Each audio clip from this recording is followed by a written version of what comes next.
Hi, my name is Dan Chambers, and I'm the founder of Chambers Law Firm. This is another in our series of videos that I've been preparing for misdemeanor cases. It's designed to help you understand the criminal process, criminal procedure, and the criminal court system in general.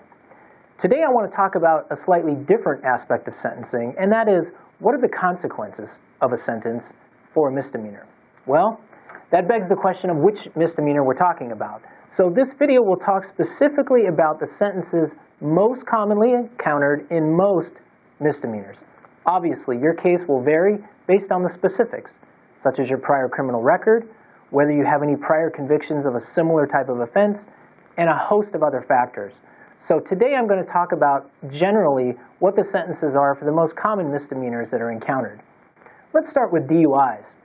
Assuming that you're a first-time offender, and assuming that your DUI doesn't have any what I call aggravating circumstances, in other words, an accident, someone else was injured, or a very high blood alcohol level, chances are very, very likely that you won't be doing any jail time. And that's the good news. The bad news is that the fines for that are going to probably run you about $2,100. You'll be required to complete a drunk driving class, a victim impact panel, and maybe even some community service.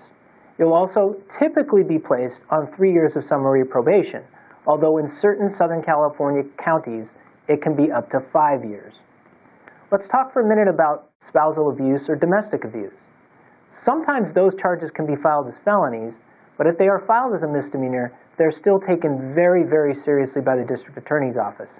If you're facing charges of spousal abuse or domestic violence, you could be looking at jail time, particularly in Orange County and in other counties throughout Southern California. You would also be looking at probation and perhaps some other severe consequences. The jail time on that, depending on the injuries involved, could be up to 1 year in county jail. The other most common misdemeanors that come up are petty thefts and drug possession charges. For most of those charges, assuming you have no record, you can get what's called deferred entry of judgment, where you enter your plea and you go and you complete a class, whether it's theft prevention or a drug class, and you can actually get your case dismissed.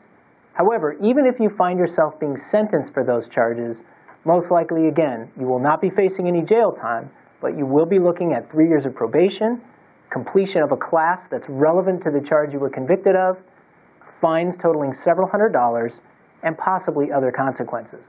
Obviously, there's a lot of other misdemeanors out there, but those are the most common dispositions if you face sentencing for any of those misdemeanors. I hope you found this video helpful and informative, and more than likely you're going to have a lot of questions about your case that you'd like answered. We at Chambers Law Firm pride ourselves in communicating effectively with our clients and trying to answer all of your questions about your case. Feel free to contact us with any questions or concerns you have about your case. And for prospective clients, please remember, we always provide a free consultation, and we have Spanish speakers available to help you if necessary. Thank you for watching.